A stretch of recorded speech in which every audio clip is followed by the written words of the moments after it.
Pasando la palabra y presentando cada uno y cada una de las ponentes. El encuadre que hemos pensado es que cada uno va a tener 15 minutos para su participación y luego queremos abrir un espacio, un momento para un diálogo de la mesa también, ¿no? Para que puedan comentarse y ampliar un poco más lo que estamos presentando ahora. Entonces vamos a comenzar con la participación de Rolando Ames. Rolando es abogado, con estudios de filosofía también en la Universidad de San Marcos, es licenciado en Ciencias Políticas y Sociales por la Universidad Católica de Lovaina, ejerció la docencia en la PUC, aquí con nosotros, desde 1968 hasta el 2020, ha sido decano de nuestra facultad, aquí está la foto de Rolando, presidió la comisión organizadora para la creación de la especialidad de Ciencia Política y Gobierno, y fue su primer coordinador en esta facultad. Entre sus cargos más importantes está el haber sido el presidente del Consejo Directivo de la Escuela de Gobierno y Políticas Públicas y coordinador de la Plataforma para la Reflexión Política. Fue nombrado profesor emérito de la PUC en el 2020, dirigió la revista Cuestión de Estado del IDS, Instituto de Diálogo y Propuesta, entre el 92 y el 2006. En su actividad pública fue senador de la República entre el 85 y el 90, donde presidió la comisión investigadora sobre la masacre de los penales del 86. Fue comisionado de la Comisión de la Verdad y Reconciliación del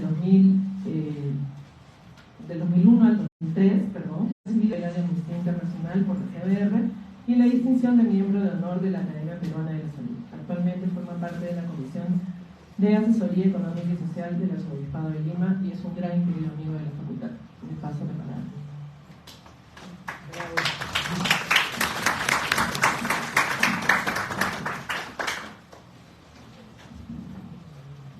Buenos días, muchas gracias por la invitación.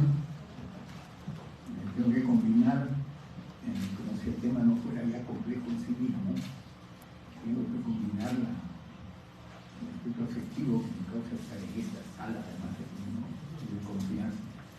Me acabo de acordar que aquí conocí yo a Carlos Iván de Gregorio, en primera fundación tuve una vida que me lo fue tarde.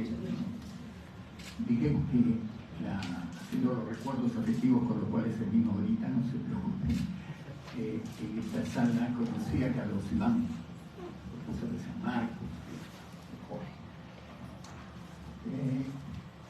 Miren, me gusta mucho el público joven, por supuesto la presencia de los mayores, porque si no, no sería la facultad y la especialidad de ciencia política, pero la presencia de gente joven que ha marcado también las actividades que han habido estos días que están realizándose por los 20 años del informe. Una idea que ha salido con mucha espontaneidad de las reuniones que hemos tenido es que para los comisionados, además con Sofía y con Salomón conversamos largo hace poco, hace 2 o 3 días, y sentíamos que sí fue enorme, fue muy grande el trabajo y fue muy grande la atención. Pero que 20 años después sentimos que ese camino de buscar compatibilizar, ¿no es cierto?, sensibilidad humana con obediencia a la ley y con cambio social, es una combinación que no ha sido cabalmente respondida por la humanidad. Es un reto en medio del cual seguimos viviendo.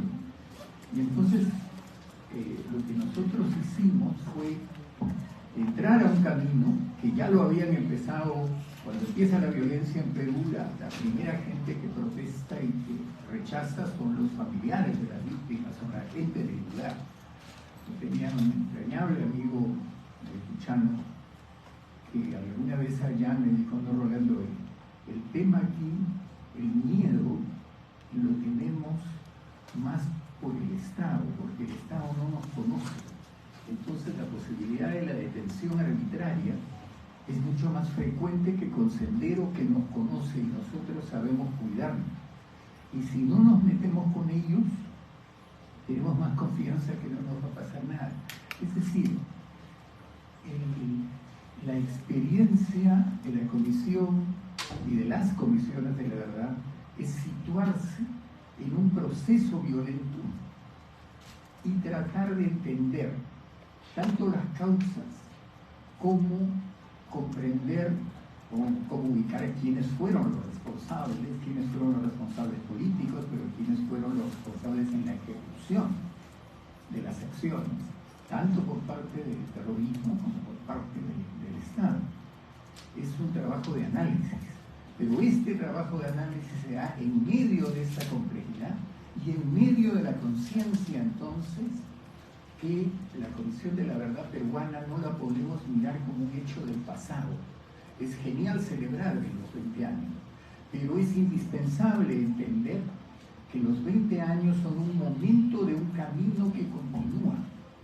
Y no solo porque haya habido o esté habiendo violencia represiva en este momento, sino porque este Perú tan complejo y tan escindido es una invitación permanente no solo al dolor, al sufrimiento y a la denuncia, como lo acaba de decir Carlos Eduardo, es también una invitación a la creatividad, es una invitación a superar esas marcas históricas y a seguir adelante. Y por eso, mirando a los jóvenes, lo que siento, y lo siento sinceramente como esperanza, pero ya un poquito también como alegría, de que ese trabajo que hicimos sigue, continúa y va a continuar. Ustedes, la gente joven, tienen mejores posibilidades que nosotros de combinar ciencias sociales con compromiso con la verdad y con sensibilidad humana y cercanía a la víctima. Nosotros fuimos en cierto sentido unos privilegiados. La Comisión de la Verdad se crea en el 2001 cuando la expectativa de que el Perú empezaba un camino democrático era muy grande. Sendero y MRTA tenían a sus líderes detenidos hacía tiempo. Fujimori había salido del país y había entrado un gobierno impecable, democrático, que buscó organizar una transición limpia.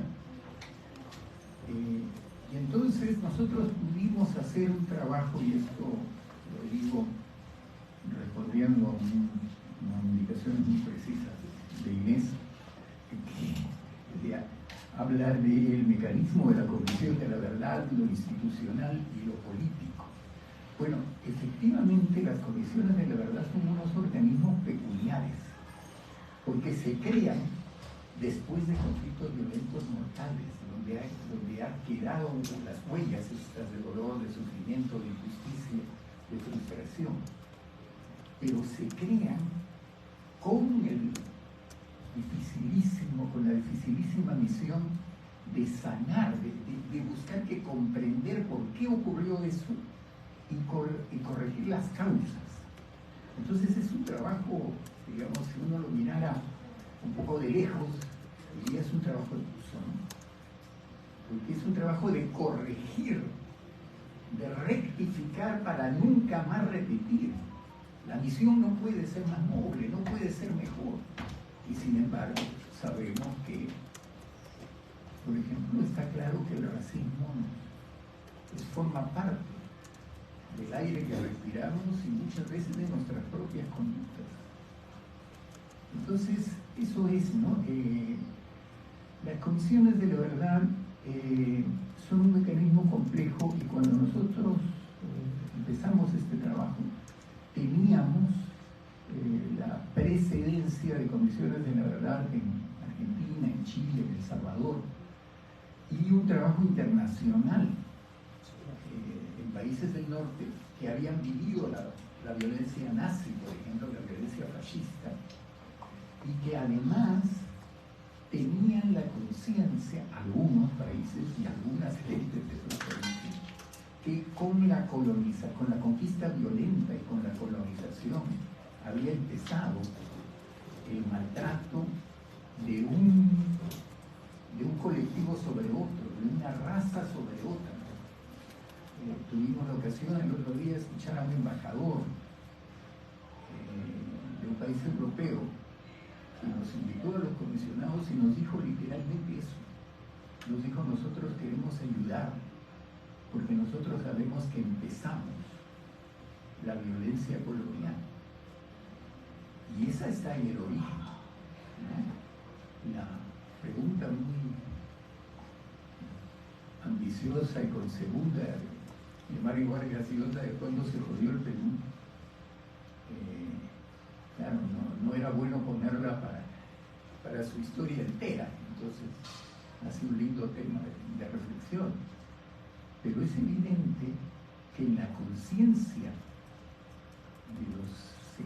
de las diferentes clases, de los diferentes grupos, de las diferentes regiones, hay visiones muy distintas de nuestra historia. Y por eso digo, es muy interesante y siempre se puede avanzar porque hay nuevos elementos para comprender nuestro pasado. Ahora ya es claro de que unas recomendaciones, por mejor planteadas, creo que trabajamos muy duro y le pusimos mucho corazón y lo mejor que podíamos hacer, no solo un equipo que estaba calificado, sino que tuvimos ya en ese momento un respaldo muy grande de instituciones de derechos humanos, sin duda, pero también de la academia. Veo a Martín, allí a Martín Tanaka, y me acuerdo de una reunión en las vísperas de entregar el informe, tratando de ajustar y de recoger reacciones con Julio Kotler, y a Julio maldiciéndonos, diciendo: ¿y por qué diablos se han tenido que pelear ustedes con todo el mundo? ¿Por qué se metieron por los partidos políticos? Y claro, nosotros acabamos nuestro decreto supremo de creación, porque esa pregunta nos la decía todo el mundo, ¿no? Ahí está, pues ahí dice que debemos estudiar cómo se comportaron los partidos políticos, claro, pues entonces, pero miren entonces qué interesante, ¿no? Seguir la capacidad de una sociedad para destruirse, para maltratarse, como lo sigue haciendo, y también la energía para reaccionar y para tratar de decir: no debemos hacerlo nunca más. Y no éramos farsantes cuando lo decíamos, no lo decíamos superficialmente, le pusimos el alma a eso. Y sin embargo ahora no nos ha, digamos, desgraciadamente no nos sorprende que el racismo continúe, pero nos obliga a reconocer que esas causas profundas, esos procesos de largo plazo, no se pueden corregir en el corto plazo. Y yo creo que si algo las ciencias sociales y las ciencias humanas tienen para aprender, es que pueden, ahí está el informe, aquí hay un libro de Sofía, las recomendaciones 20 años de la CBR, hay mucho material para que ustedes puedan documentarse sobre lo que ocurrió, sobre lo que dijimos y cómo siguen ocurriendo ciertas cosas. Entonces fracasó la Comisión de la Verdad, fracasó, pero evidentemente fue rebasado su informe, y su informe se pasó por encima de su informe como se pasa por encima de la vida, ¿no?, de tanta gente que no tiene para defenderse. Pero no regresamos al mismo punto. Hay más conciencia, más información. Entonces, lo más interesante para mí de esta celebración de los 20 años es que la hemos sentido como un aliento a continuar y como un reconocimiento de que fue útil este trabajo.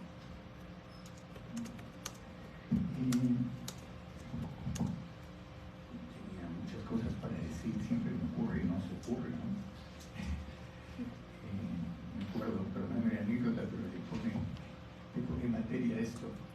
Recuerdo que Sofía, Carlos Tapia y yo fuimos invitados una vez a supongo que Caraballo, un lugar lejano, dijo no, lo íbamos en taxi un año después que había terminado el informe.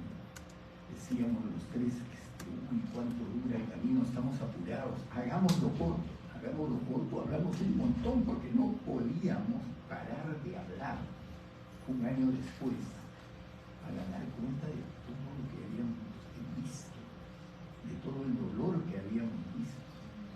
Entonces, yo diría que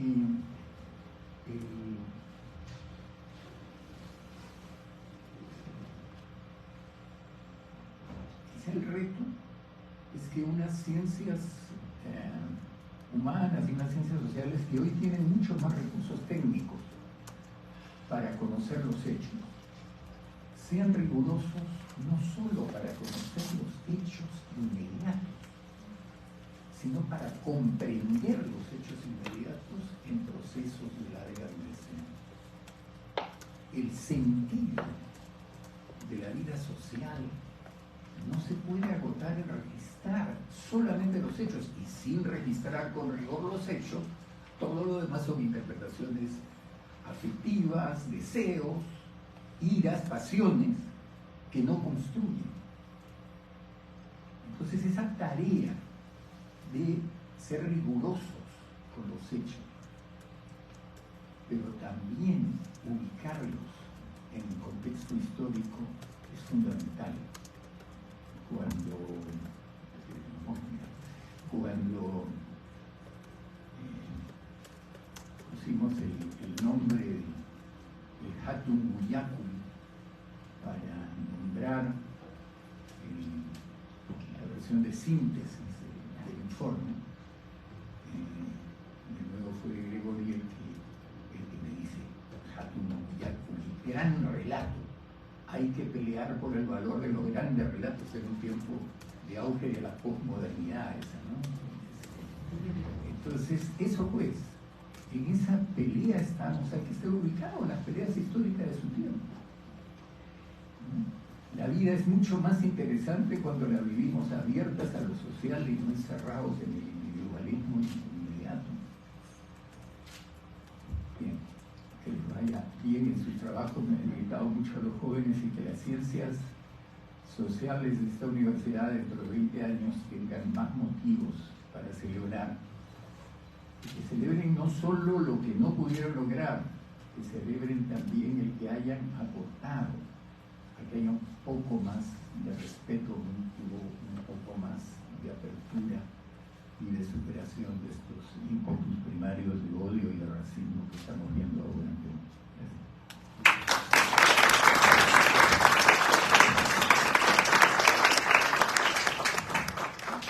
Muchas gracias, Rolando. Vamos a pasar ahora la palabra a Iris Jave. Iris es magíster en Ciencia Política por la PUC, por nuestra universidad, y licenciada en Comunicación Social por la Universidad Nacional Mayor de San Marcos. Es investigadora y coordinadora de las líneas de Movilidad Humana y Memoria, Democracia y Posconflicto del Instituto de Democracia y Derechos Humanos de la Pontificia Universidad Católica del Perú, el IDEPUC, que organiza con nosotros esta mesa, también en colaboración con el Departamento de Ciencias Sociales. Es docente también Iris de nuestra universidad, aquí en nuestra facultad, es profesora de la carrera de Ciencia Política. Bajo su autoría se encuentran diversas publicaciones sobre migración, derechos humanos, memoria y participación política, y ha desarrollado políticas de comunicación y derechos humanos en diversas instituciones del Estado, entre ellas el Ministerio de la Mujer y Poblaciones Vulnerables, y la Comisión de la Verdad y Reconciliación, así como en gobiernos locales y agencias de cooperación. Muchas gracias.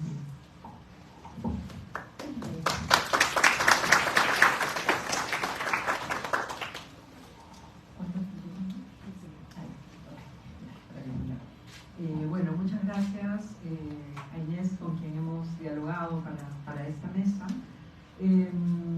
Quería decir que yo fui directora de comunicaciones de la Comisión de la Verdad, y entonces estuve desde el lado del llano, desde el lado técnico, digamos, escuchando a los comisionados, a veces debatiendo. Y debo decir también que hubo varias transiciones durante el mandato de la Comisión de la Verdad. En primer lugar, por ejemplo, mi equipo se llamó primero Oficina de Comunicaciones y Educación y terminó llamándose Grupo de Actoría Pública, GAP, así le pusimos. Eso solamente para dar un ejemplo de cómo fue transitando la discusión interna también, ¿no? Porque fue un proceso no exento de tensiones y de discusiones para poder acordar algunas afirmaciones y algunas certezas después, ¿no? Que nos daba la investigación, pero también el recojo de testimonios, también las audiencias públicas y también los ataques y los debates que había durante ese proceso, ¿no? Y entonces quería empezar con eso porque un mandato fundamental que recibió la Comisión de la Verdad, no solamente en términos de su mandato como ley, sino desde la sociedad civil, porque como saben fue la sociedad civil, los grupos de derechos humanos, Sofía, una de ellas, dirigiendo la coordinadora, quienes impulsaron que se creara esta Comisión de la Verdad, ¿no? Después se convirtió en el Estado, por supuesto, pero fue un impulso desde los grupos de derechos humanos. Y la idea, ese mandato de la sociedad civil, esa demanda de la sociedad civil era escuchar a las víctimas, ¿no? Escuchar a los familiares, darles un primer lugar de atención, de presencia, de visibilidad. Pero fue un poco más allá la comisión, ¿no? Las colocó en el centro de sus acciones, tomando esa perspectiva de la justicia transicional que marca colocar la centralidad de las víctimas, tanto en las investigaciones como en las audiencias y en todo el relacionamiento que la comisión tuviera.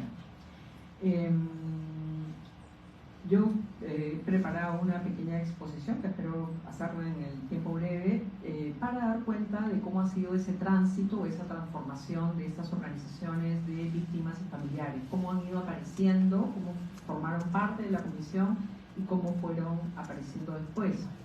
En 1990 habían 24 organizaciones de familiares, ¿no? Y entre el 2000 y el 2006 el número aumentó a 91.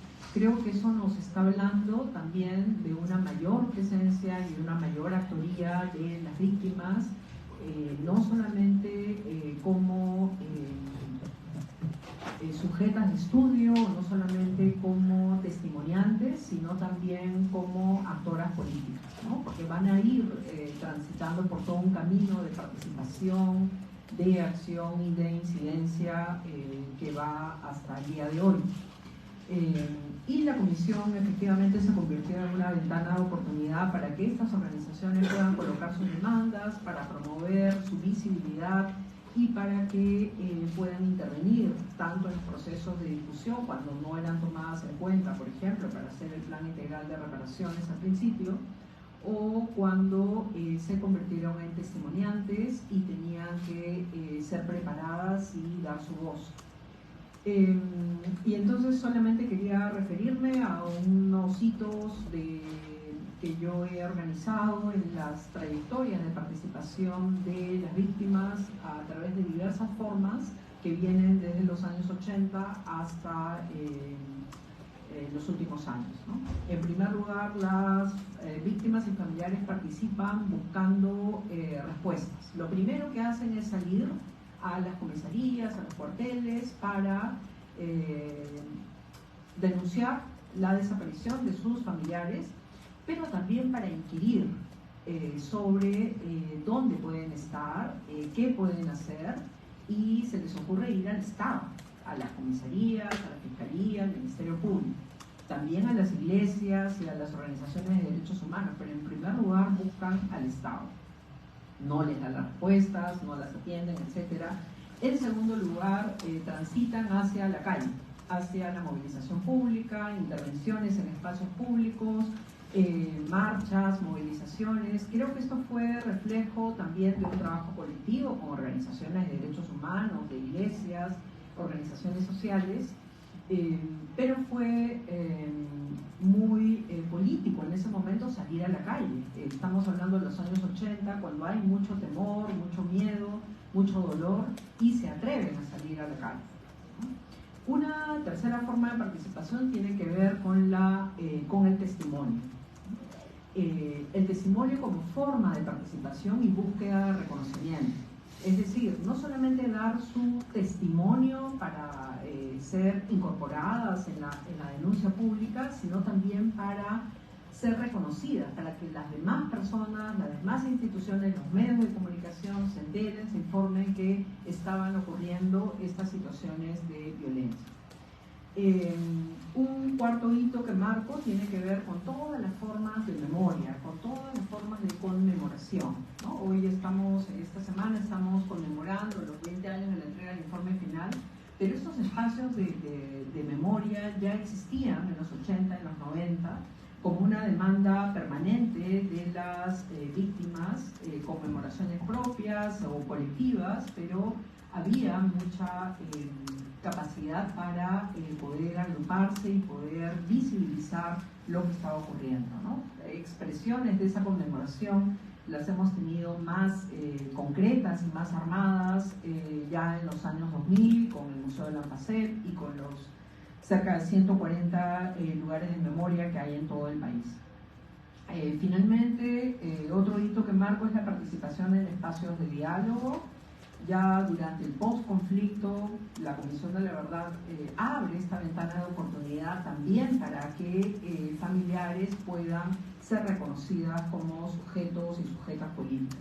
Y empiezan a participar en distintas instancias del Estado, en gobiernos locales, distritales y el propio Estado. Aquí el Plan Integral de Reparaciones es la primera experiencia de participación formal, convocadas por los grupos de derechos humanos, pero convocadas a un espacio estatal para poder elaborar este plan de reparaciones. Y finalmente, un último hito que coloco es todo el proceso de incidencia política y reconocimiento del Estado, con iniciativas que vienen de conformar organizaciones o presencia en distintos espacios para intervenir en políticas públicas. No necesitan ser representantes formales, no han sido elegidas en el Congreso de la República, no han sido elegidas en un cargo estatal, pero representan a familiares, representan sus demandas y se han convertido en interlocutoras válidas en el Estado, tanto a nivel nacional como subnacional, siendo reconocidas incluso por resoluciones ministeriales como parte de un grupo de trabajo, sea en el Consejo de Reparaciones, sea en el Plan Integral de Reparaciones, sea en la SEMAN. Tienen varias instancias de participación formal que creo que es importante destacar. Estamos hablando entonces de actoras políticas que han desarrollado una serie de recursos, de capitales sociales, económicos, políticos y simbólicos que les han permitido convertirse y asumir esta actoría el día de hoy.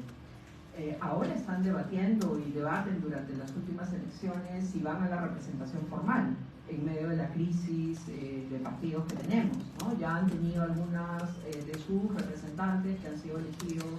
Había un alcalde en Huancayo, un consejero regional en Ayacucho, algunos regidores en distritos de Ayacucho también, pero creo que este proceso quería ponerlo aquí delante para la discusión, para la conversación, porque también en esta conmemoración de 20 años nos permite mirar cómo se han ido transformando las relaciones de poder, ¿no?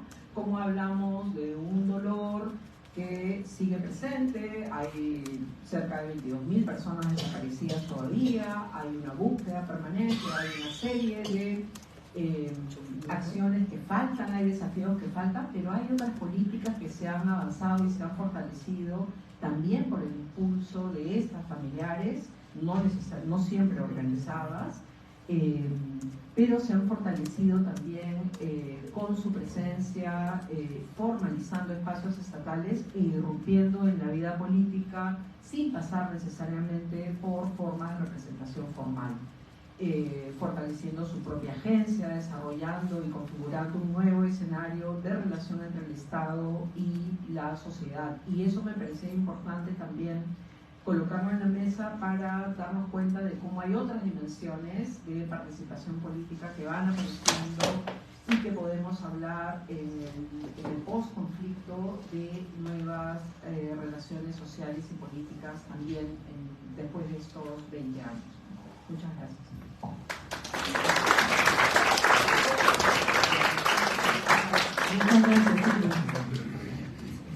Voy a pasar ahora la palabra a Sofía Maher, que está con nosotros, que es doctora en Sociología por nuestra universidad, magíster en Estudios de Género también aquí por nuestra universidad, integrante de la Comisión del Lugar de la Memoria, el LUM, integrante del grupo de expertos para implementación del santuario de la Hollada en Ayacucho, es experta de la OEA y de la Coordinadora Internacional de Derechos Humanos, integrante del grupo independiente de expertos internacionales GIEI para Nicaragua, consultora de la ONU para procesos de justicia transicional en Libia, Yemen, Túnez, Colombia y otras experiencias. Es presidenta del Consejo de Reparaciones, encargada del Registro Único de Víctimas, comisionada de la CBR Perú, miembro del Comité Coordinador, responsable de audiencias públicas, responsable del equipo de protección de víctimas y testigos del 2001 al 2003, vicepresidente de la CBR para las Islas Salomón, 2009-2012, representante de la sociedad civil en la mesa de diálogo de la OEA, que negoció la transición democrática en el 2000, secretaria ejecutiva de la Coordinadora Nacional de Derechos Humanos 97-2001, integrante del Comité Ejecutivo Internacional de Amnistía Internacional del 87 al 93. En este paso la palabra.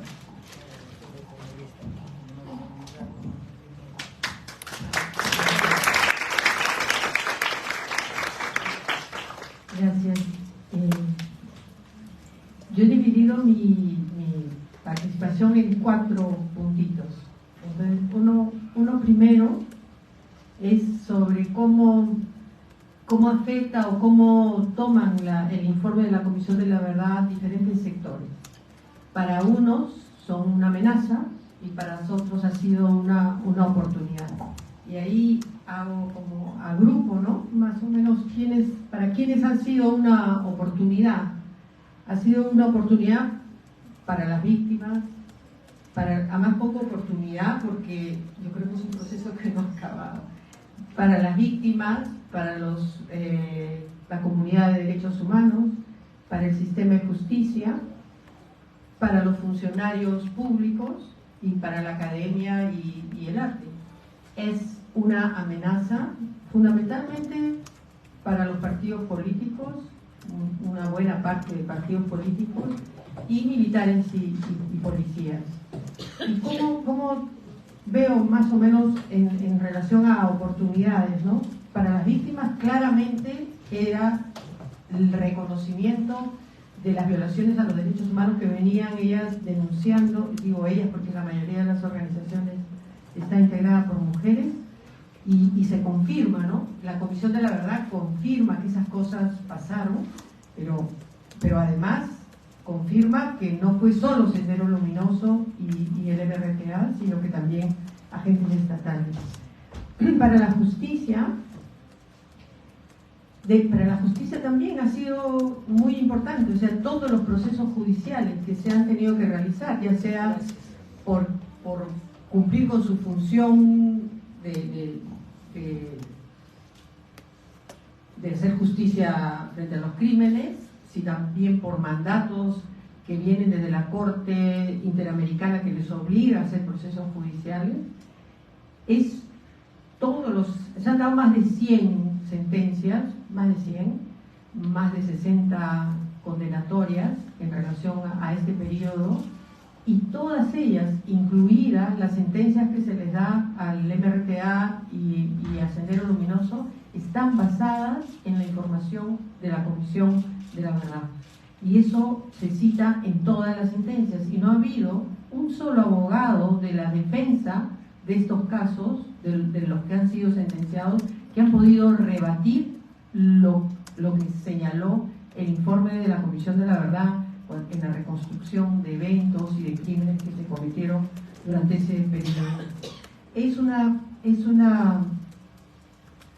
oportunidad también para una serie de funcionarios del Estado. Hay una cantidad de documentos que fundamentan políticas de Estado como educación, donde se encuentra en secundaria, el quinto de secundaria, el informe, el periodo que analiza el informe. En justicia tienes todas las leyes, tienes ahí CEMAN, Consejo de Reparaciones, la búsqueda de desaparecidos, todos esos tienen que ser implementados de acuerdo a las recomendaciones de la Comisión de la Verdad. Tienes una política pública de paz contra el terrorismo que está a cargo del Ministerio del Interior y que está también fundamentada en el informe de la Comisión de la Verdad.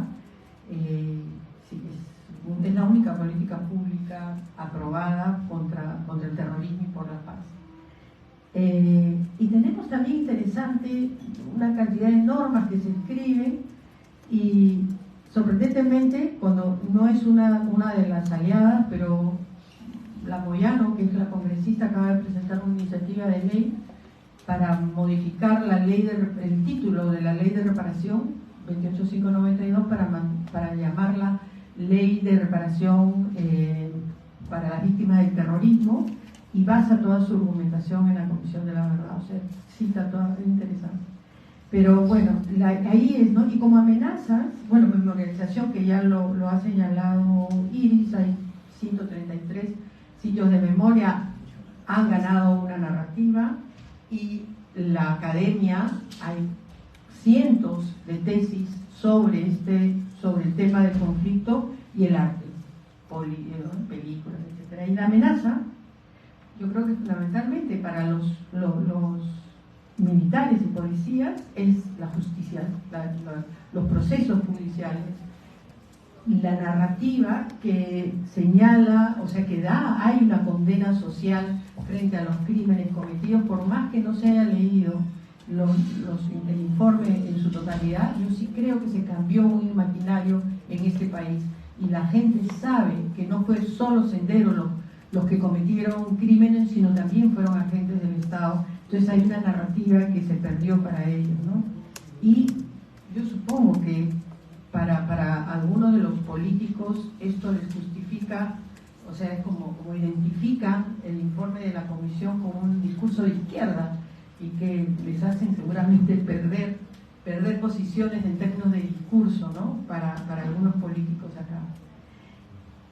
El segundo punto es que encuentro bien interesante, por primera vez, y ya después de 20 años, algunos personajes de derecha que empiezan a argumentar y se sientan, pero no a gritar diatribas, insultarte, caviares y perrucos, sino que se sientan y empiezan a argumentar. Y ese es Hume, Gilberto Hume, y lo recoge Altaos el otro día, que lo entrevista el Rivellini, y también el que saca el Montonero, y repiten, ¿no?, los argumentos. Yo creo que el origen, quien da la línea es Gilberto. Tafur también, bueno, Tafur lo tengo como más lejos de ese grupo, pero bueno. Bueno, la cosa es que ¿qué es lo que dice? Bien interesante, ¿no? Yo me concentro en Hume, en su entrevista, y él dice, ¿no? O sea, pero abriendo cancha, me parece bien, abriendo conversación, no diatriba, y dice, la primera, y a todos también, ¿no?, la reconoce la seriedad de la investigación, reconocen que ha habido una documentación de casos que se conocían, entonces sí abrió todo una cantidad de víctimas que no se conocían, de eventos que no se conocían, y entonces sorprendentemente también dice, la comunidad de derechos humanos también logró desde muy temprano con sus denuncias, desde que entró la Fuerza Armada en la lucha antisubversiva, que se modifique una estrategia de guerra en que se paren las violaciones a los derechos humanos, sobre todo las detenciones y desapariciones. Entonces también le reconoce que hay una importancia de la vigilancia y la presión del movimiento de derechos humanos durante los 80s y los 90s. Pero ¿dónde está lo negativo? Entonces dice, el problema de la Comisión de la Verdad es el enfoque, la lectura. O sea, una cosa es toda la documentación que se presenta, pero a la hora que hacen las conclusiones, lo sesgan. Y entonces ahí es donde yo pienso, ahí ya se desvía Hume y dice, es cierto lo que dice la Comisión de la Verdad, que los gobiernos Alan García, Belaúnde se desentendieron y delegaron a los militares toda la lucha antisubversiva. Pero eso no pasó con Fujimori. Y Fujimori sí se involucró y dirigió directamente y se involucró políticamente en la lucha contra la subversión. Y entonces eso es lo que crea el antifujimorismo. porque el movimiento de derechos humanos no le perdona eso, como está peleado con los militares, y Fujimori ayuda a la lucha y se involucra a la lucha antisubversiva, nace el antifujimorismo, que es con el que vivimos hasta ahora. Y que la Comisión de la Verdad no resuelve un punto central, que era reconciliar al movimiento de derechos humanos con los militares. Entonces los han seguido persiguiendo. Al final de la Comisión de la Verdad, han seguido así los organismos de derechos humanos haciendo justicias y pidiendo sean sancionados. Pero lo que es interesante es cómo UME hace un salto de garrocha, se olvida lo que ha sido la dictadura y el copamiento y la destrucción del sistema democrático de Fujimori, y solo le reivindica que fue parte de que él sí se compró la lucha antisubversiva e injustamente lo tienen 25 años cuando solo debían haberle dado 10 años. Entonces, te das cuenta, es como, ahí ya hay una cuestión de interpretación que no sé cómo manejarla, cómo entenderla. Aprecio que se esté poniendo sobre la mesa el debate, y eso me parece bien. Pero, sí. La otra es, hasta ahí ese punto que me parece interesante, que se abra con algún tipo de racionalidad que te permita conversar, ¿no es cierto? Ahí lo que hay que resolver es cuáles son las bases éticas sobre las cuales estableces un diálogo. La otra era lo que dijo además Rolando, que esto es un proceso, y es un proceso largo, y en relación a los familiares de los desaparecidos, este es un proceso que no ha acabado, y es un proceso todavía tortuoso, ¿no? Y por más que se ha avanzado muchísimo, recuerdo cuando les presenté y fui con mi libro a Ambacé para decirle, acá está el informe de la comisión, todo lo que decías está confirmado acá. Para la señora no les importó, dijo, oye, ya está muy bien, acá está tu informe, pero ¿dónde está mi hijo? ¿Dónde está mi esposo? Entonces, no se ha terminado, y no se va a terminar en los próximos 20 años para un sector de ciudadanos y ciudadanas de este país.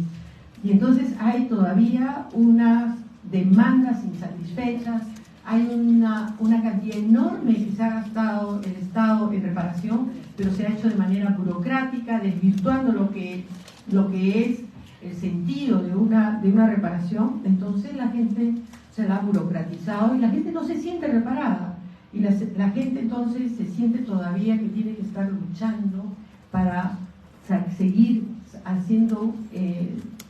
ejerciendo sus derechos. Entonces eso es tremendo, o sea, no es igual que hace 20 años, pero no ha terminado, que es lo que quería pasar la idea. Y termino con este último punto, que es en lo que estamos ahora, ¿no? La confrontación entre las narrativas, el negacionismo y el terruqueo. Y claro, el negacionismo es fundamentalmente para evadir, me parece a mí, la justicia penal en la que están todavía varios, que me parece insólito que no se termine todavía los procesos judiciales. Pero de alguna manera también esto que presenta la Comisión de la Verdad ensombrece la victoria. Y eso es una de las cosas que decía, por ejemplo, UME, en el UM. En el UM no hay un espacio dedicado a señalar la victoria de los militares, del Estado peruano frente a la subversión. No existe. Exagera diciendo además que no existe tampoco un reconocimiento a las víctimas de las policías y militares. Pero dice eso, ¿no? Y te dice, y sin embargo si ponen la fuga de Fujimori a Japón, cuando no tiene nada que ver con el conflicto armado interno, que puede ser cierto, y yo creo que fue un error de nosotros no haber incluido en el mandato que se documente la dictadura también, no estaba en el mandato. Pero bueno, entonces al final termino con esto, ¿no? O sea, hay un terruqueo, una negación, porque ensombrece, me parece, su victoria. Hay una negación para evadir la justicia, pero y el terruqueo es algo que se empezó por Fujimori, y lo empezó tempranamente en los 90. Y además, el terruqueo y el terrorismo fue utilizado corruptamente durante los 90, o sea, no empieza ahora, empieza desde atrás. Se revisaron, cuando vino la transición, se revisaron todos los decretos supremos secretos que se dieron dentro del conflicto en la lucha contra subversiva, y se detectó que se usaron para robar plata. Entonces era pura corruptela, y está eso, o sea, son parte de la sentencia por la cual Fujimori está en la cárcel. Pero entonces es esta cosa maniquea en que si tú estás conmigo o contra mí, si es que la Comisión de la Verdad señaló violaciones de derechos humanos por agentes del Estado, entonces estás con los terroristas, estás conmigo o contra mí. Pienso que todavía no hay una voluntad política para abrir ese diálogo, para conversar. No le echo la culpa solo a este sector que se siente amenazado.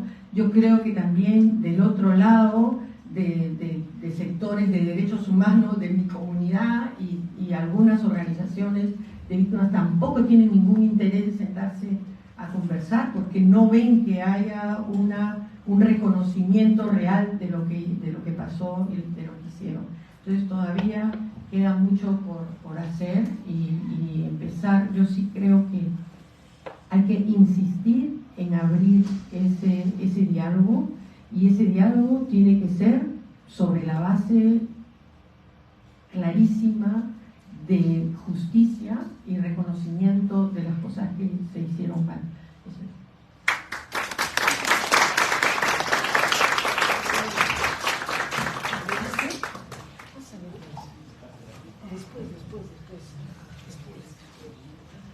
Muchas gracias, Sofía. Voy a pasar ahora la palabra a Mónica Calderón. Mónica es licenciada en Ciencias de la Información, magíster en Gestión de la Educación y doctorante del doctorado en Antropología de nuestra universidad.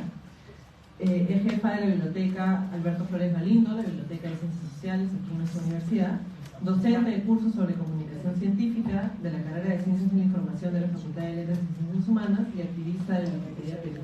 Es una colaboradora muy importante de nuestra facultad. Y Mónica también nos va a poder presentar un poco de información sobre cómo ha impactado en la investigación en las ciencias sociales de nuestra universidad y nuestra facultad el informe y sus resultados.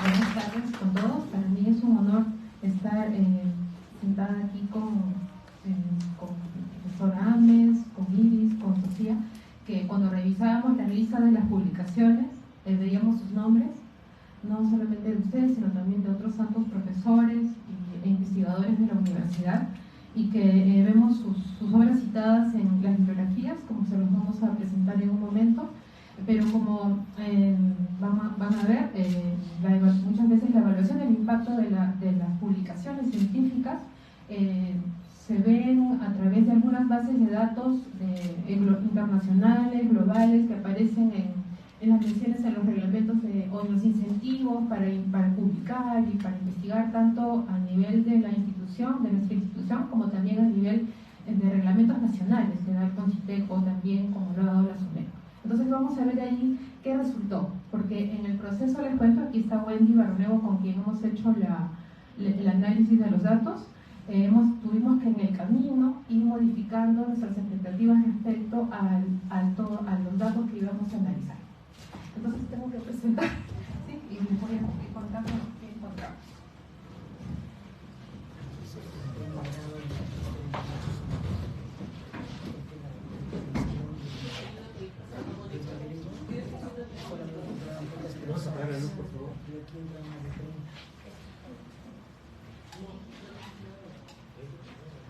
Ok, entonces, nos planteamos dos objetivos, ¿no?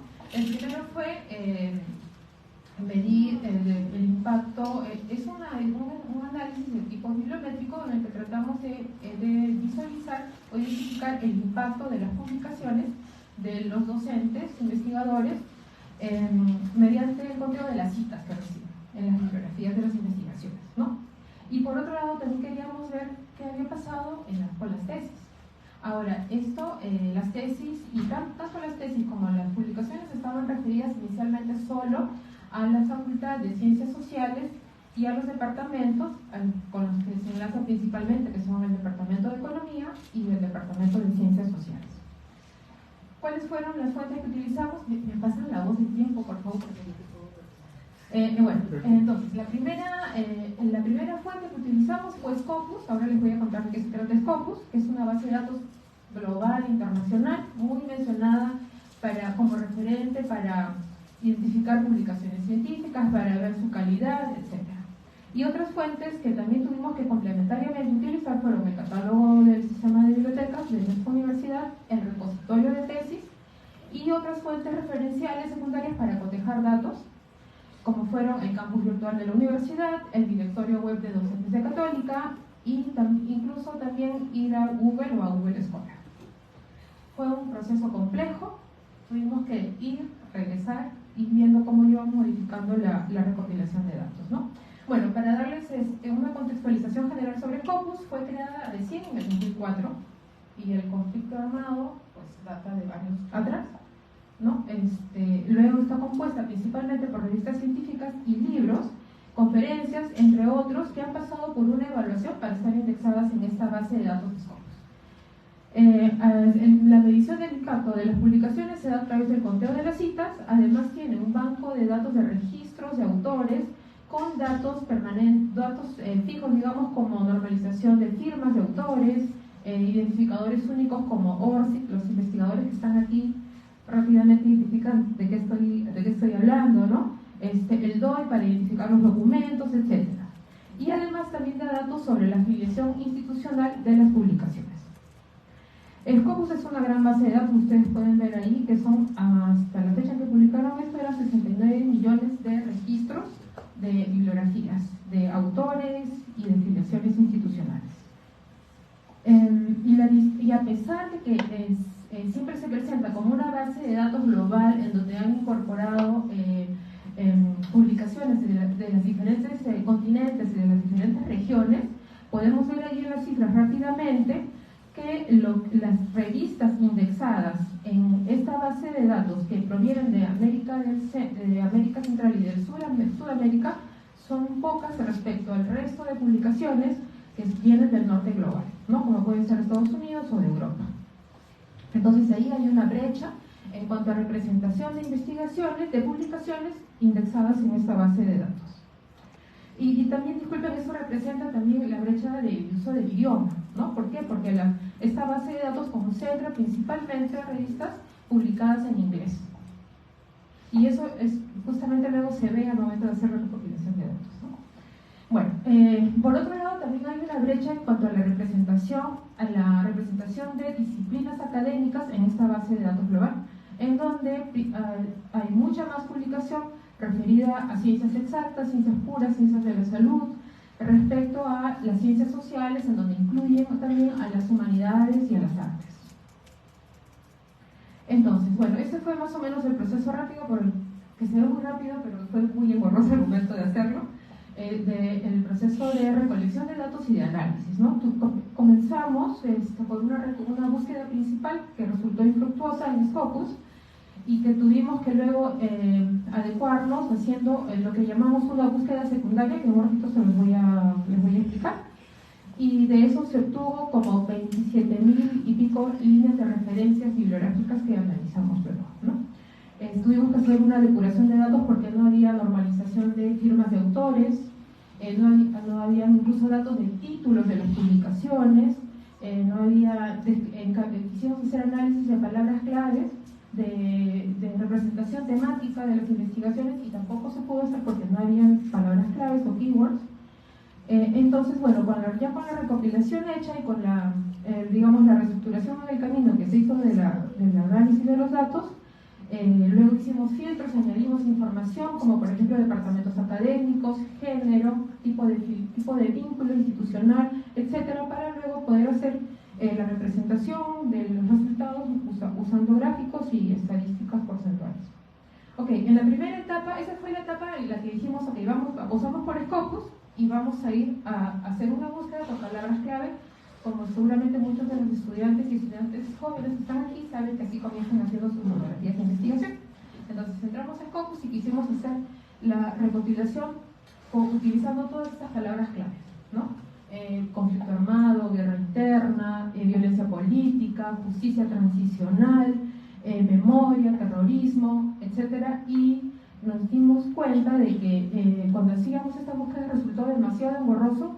Encontramos como más de 50.000 resultados y entonces dijimos es imposible, no se puede manejar por el volumen de información y por la inconsistencia también cuando íbamos haciendo las pruebas.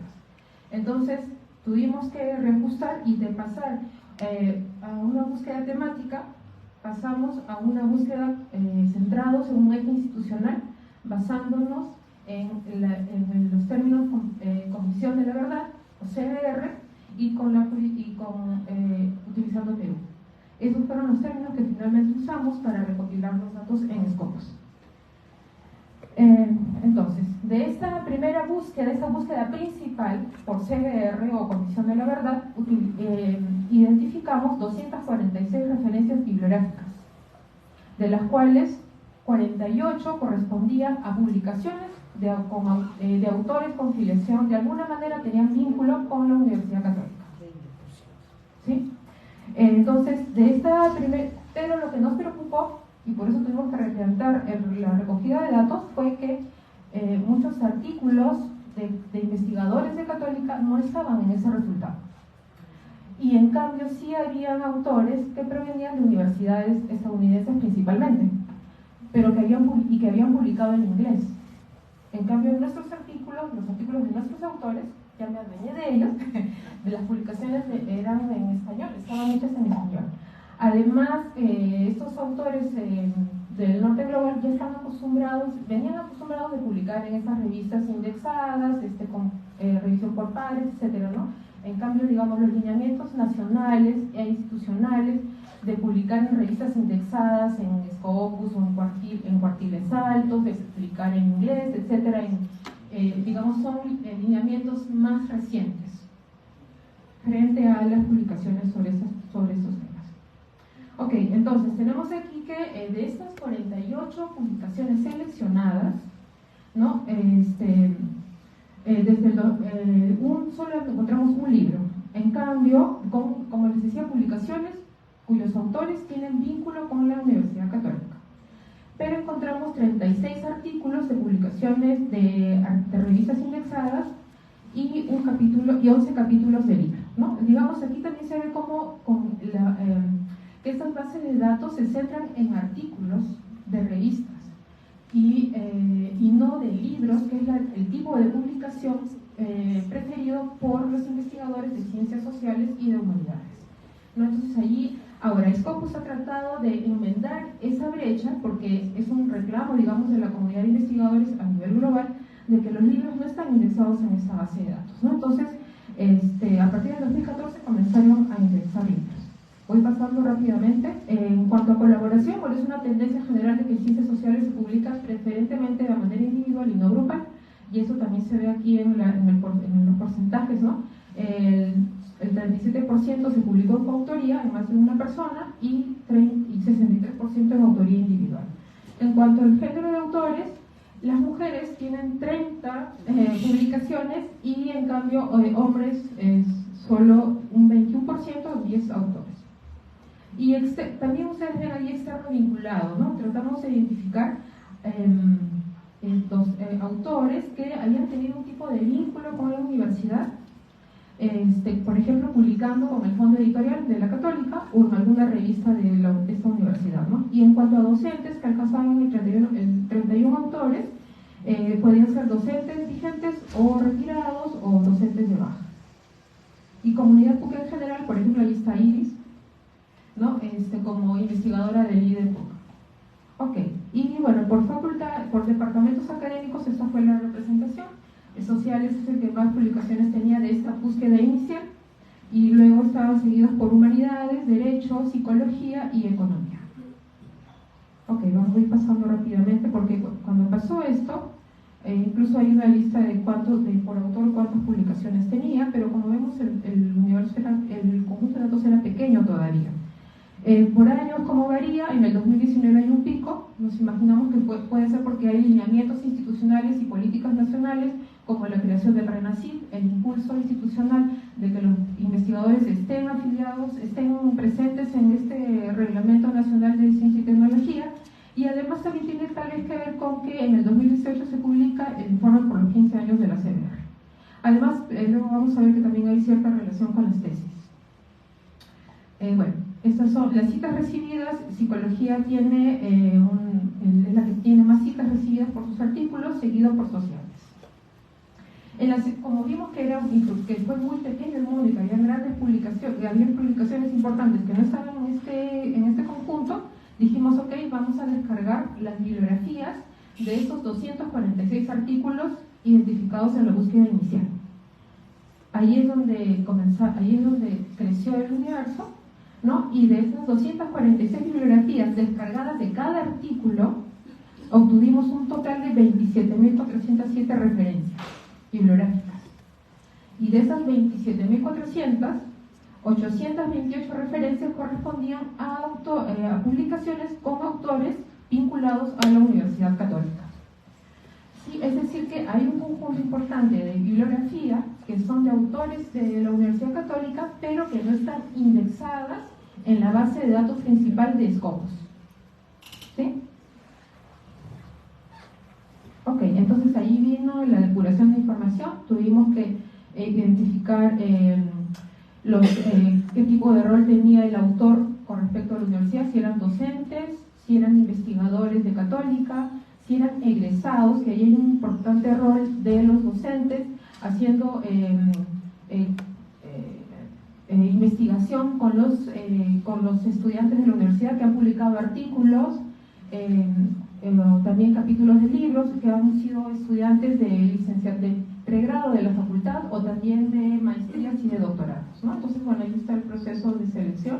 Y esto resultó en que el Departamento de Sociales es el que aparece con más publicaciones en estas referencias bibliográficas, ¿no? Con 485 referencias bibliográficas, y allí, como les decía, que figuran varios autores de ciencias sociales, de economía, de humanidades, de artes escénicas, de arte y diseño, de teología, ¿no? De varios departamentos académicos de la universidad. Ahí está la distribución, como las ciencias sociales aparece en primer lugar en estas referencias bibliográficas. Los docentes representan el 88% de autores que han contribuido con sus publicaciones. Y aquí también tienen la cantidad de títulos por autores. Por ejemplo, en artes escénicas un autor tiene 3 publicaciones. En sociales tenemos 127 autores con 485 publicaciones en total. También con respecto a otros autores externos, ¿no? Allí tenemos, por ejemplo, a Teidón, que ha publicado en alguna revista de la universidad o que ha participado como visitante o en el fondo editorial de la universidad, y en general también la comunidad PUC, como les decía, como investigadores del IDE PUC y de otra egresados, licenciados o doctorados o magísteres, ¿no? Que luego están enseñando en otras universidades en el extranjero o también en otras universidades nacionales y públicas. En este caso, en este universo de 300 y pico referencias bibliográficas, tenemos una paridad entre autores hombres y mujeres. Y también tenemos un conjunto de grupos de investigación o coautoría en colaboración compuesto por grupos mixtos. Aquí tienen cómo va la coautoría o la autoría individual, ¿no? Podemos ver, por ejemplo, que en sociales hay 93 publicaciones en coautoría, en grupos, en cambio 393 en autoría individual. Digamos, el global, el 80% es autoría individual, un gran porcentaje, y una coautoría el 20%. Ok, y respecto a las tesis, ya para ir terminando, tenemos en total 23 tesis de las facultades sociales. Solo se analizó las facultades sociales, ¿no? Como decía decía hace un momento, de hecho hay muchas más también en otras facultades de la universidad y de otras universidades del Perú, ¿no? Y de Lima. Tenemos 23, de las cuales ciencia política es la que tiene más, con 12 tesis, seguido de sociología con 5, antropología con 4 y luego está economía y estudios de género. En este caso, para hacer el análisis de las tesis se recurrió al catálogo de tesis impresas y al repositorio de tesis en versión digital. Y ahí sí tuvimos que hacer la búsqueda por todos los términos o palabras claves que les enseñé inicialmente. Aquí tenemos cómo va por años, ¿no? Cómo va por los años. En el 2018 tenemos 4 tesis publicadas y luego en los otros años hubo 1, 2 o 3 tesis publicadas anualmente. En cuanto al género de asesores de tesis, el 52%, es decir, 12 asesores fueron mujeres y 10 asesores hombres. En cuanto al género de tesistas, 14 tesistas eran mujeres y 9 hombres. Ahora, ese es el uso de tesis comparativamente entre versión digital y versión impresa, ¿no? Y podemos ver allí que la opción de descargar las tesis al texto completo desde el repositorio le da mucha más usabilidad a las tesis, ¿no? Le da mucha más visibilidad también a las investigaciones, a las tesis que se hacen en la universidad. Ustedes pueden ver los puntitos rojos corresponden a los préstamos de las tesis impresas. En cambio, los cuadraditos amarillos corresponden a la descarga de tesis del repositorio. Y bueno, y finalmente, para conversarlo más, y seguramente ahí van a haber en algún momento preguntas de los profesores, así que estamos disponibles en la biblioteca para conversar sobre los resultados, ¿no? Pero queremos invitar a todos a visitar la exposición bibliográfica que está colocada en el segundo piso de la Biblioteca de Sociales y también a que puedan visitar, esta es una fotito de la exposición en el segundo piso, en donde está el informe de la comisión, las tesis, ¿no? Las tesis que les mencionábamos y otras publicaciones importantes de nuestros investigadores de Católica, y también a que visiten la exposición virtual que está en la página web del sistema de bibliotecas. Eso es todo.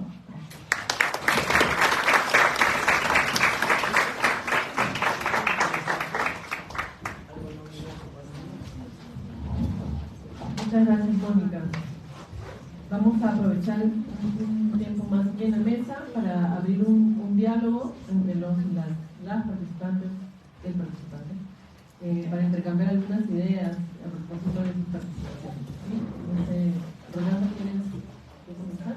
Estamos en el orden de las presentaciones.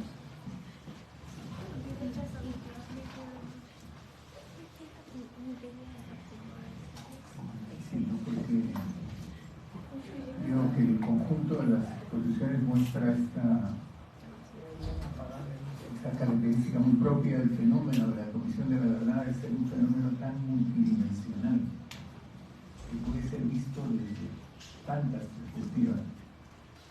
Y yo creo que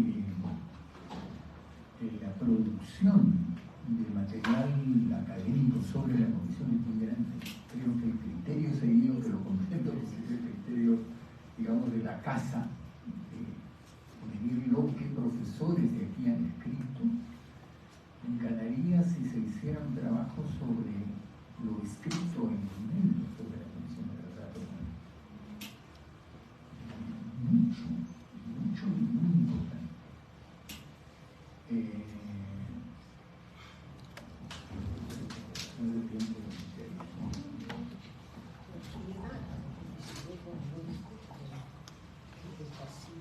Bueno, yo por mi parte solo comentar que esta última presentación de Mónica y lo que comentaban Sofía y Rolando nos deja como una especie de agenda de investigación, ¿no? Con varias dimensiones para abordar y seguir trabajando tanto desde la institucionalidad política como desde las narrativas que van surgiendo, en qué formatos, con qué actores, cuáles son los debates.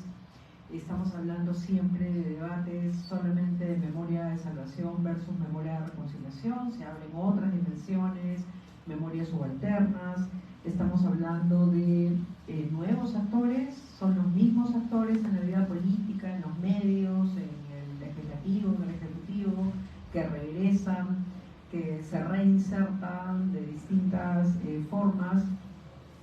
Entonces se me ocurre, o el plan curricular nacional en el Ministerio de Educación tan debatido, ¿por qué no se enseña el conflicto armado interno en la escuela, cuando formalmente sí existe en la propuesta curricular, pero los docentes no tienen herramientas, no tienen mecanismos para hacerlo, no conocen el tema y encima hay temor, es complejo, cómo abordarlo?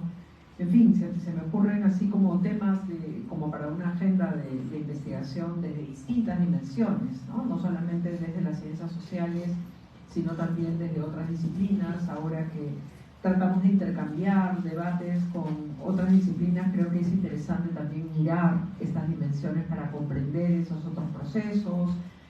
Lurgio Gavilán acaba de presentar un nuevo texto sobre la afectación que sufrieron los licenciados del ejército, los que eran soldados en ese momento, una perspectiva que casi no se ha abordado la de las élites, las fuerzas armadas y policiales, pero no la de los soldados. Entonces, por ejemplo, ese tipo de perspectivas, no mirarlas solamente desde la antropología o la historia, sino también desde la sociología, la ciencia política, la economía incluso, ¿no? Creo que da para abordar varias dimensiones.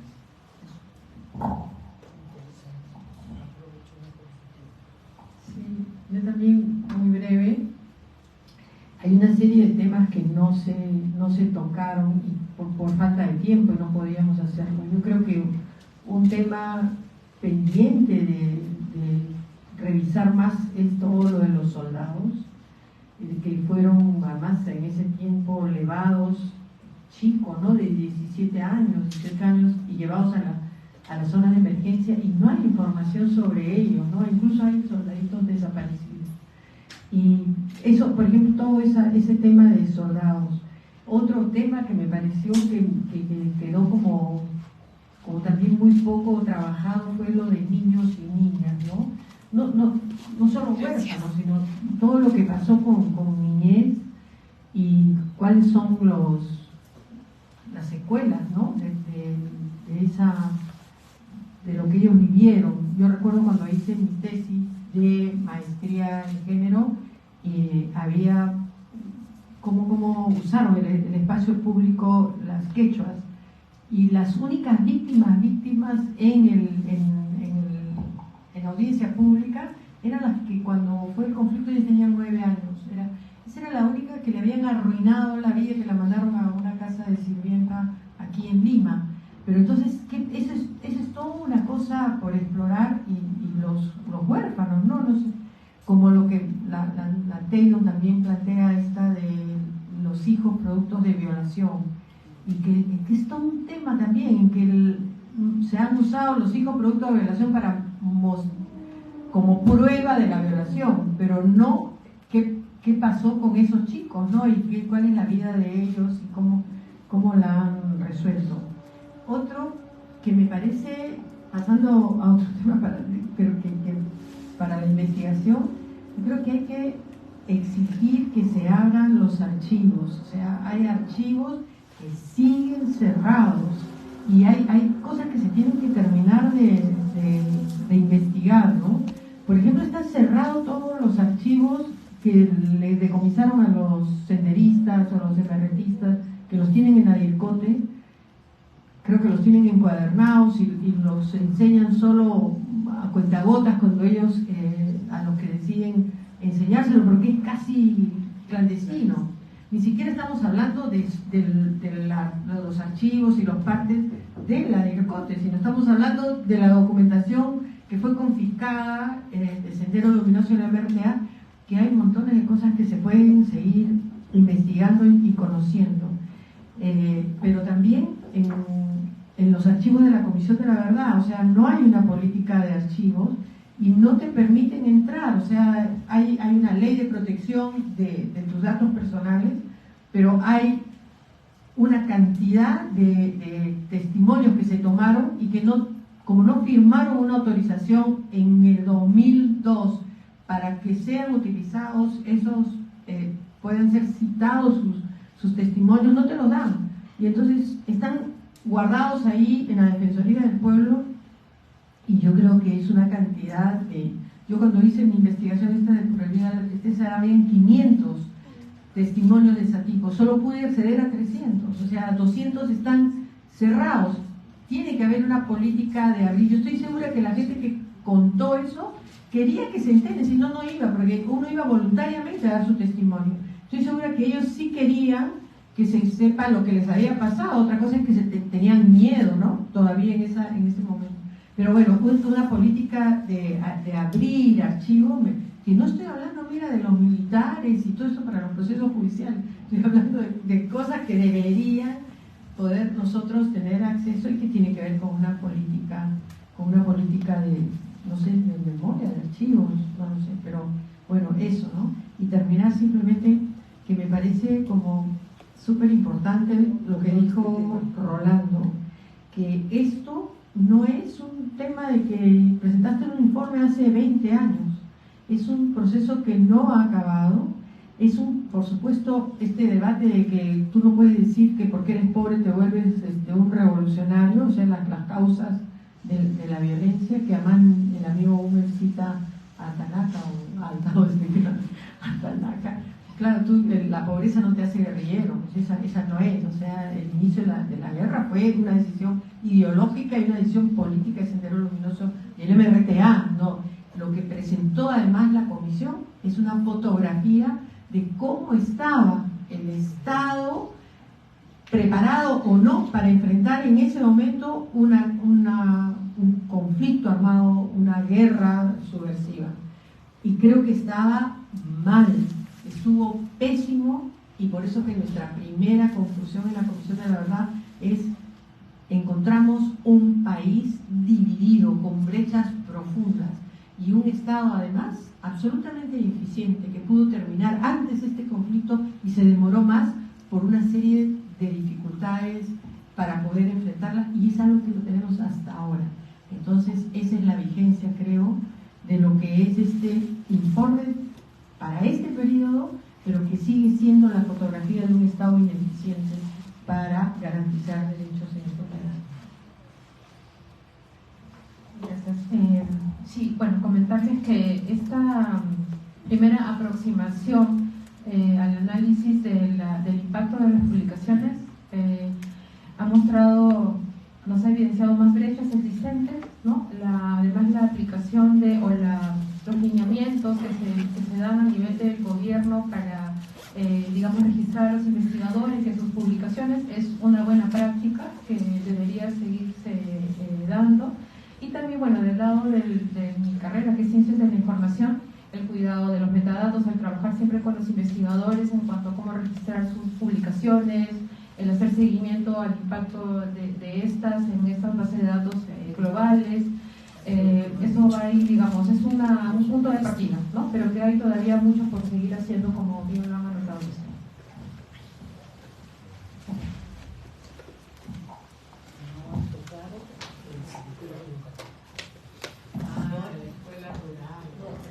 Ese es un punto que no lo tocó ninguno.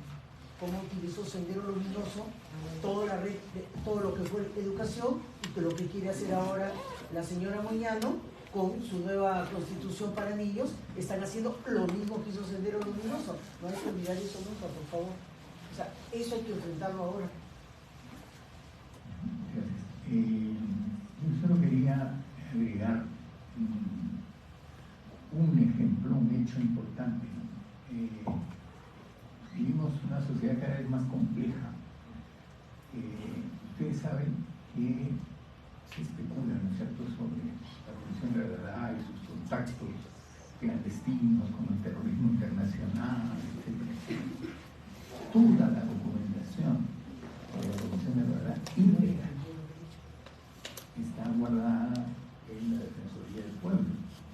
Y cuando digo complejidad, es porque yo recuerdo en ese momento de por haber ido a la Defensoría, me llamó mucho la atención que el Estado peruano admite al interior de sí mismo esa pluralidad. O sea, la Defensoría se dio a sí misma y es muy positivo, exactamente en el rol de defensoría del pueblo, o sea, de guardar para el uso colectivo, ¿no?, materiales que era indispensable guardar. Y entonces ellos se acogieron con gran responsabilidad, y ustedes como investigadores pueden ir y encontrarán materiales de lo que incluso no publicamos que están allí. Entonces, eso, ¿no? Lo que estamos diciendo, este es un país que todavía tiene problemas sustantivos de conocimiento de sí mismo. Yo tengo la impresión que las ciencias humanas, que tuvieron un gran prestigio en nuestros años heroicos de los 70s, 80s, ¿no?, cuando descubrimos la dependencia y todas esas cosas, han perdido demasiada presencia, y la calidad que hoy día se tiene no repercute aún en el medio público. Es una calidad que se reconoce en el mundo académico. En el mundo académico hay mucha conciencia de la calidad del trabajo en ciencias sociales en Perú y sobre estos temas, pero la opinión pública los desconoce por completo. Y ahí creo que hay una función de la universidad que no se asume. Ese tema es un tema muy serio. Pero eso, ¿no? El que escarbe, porque hay mucho que escarbar para conocer mejor y para entonces ayudar a mejorar la forma que vivimos. Muchas gracias entonces a la mesa, a todos también aquí presentes. Un fuerte aplauso para las participaciones.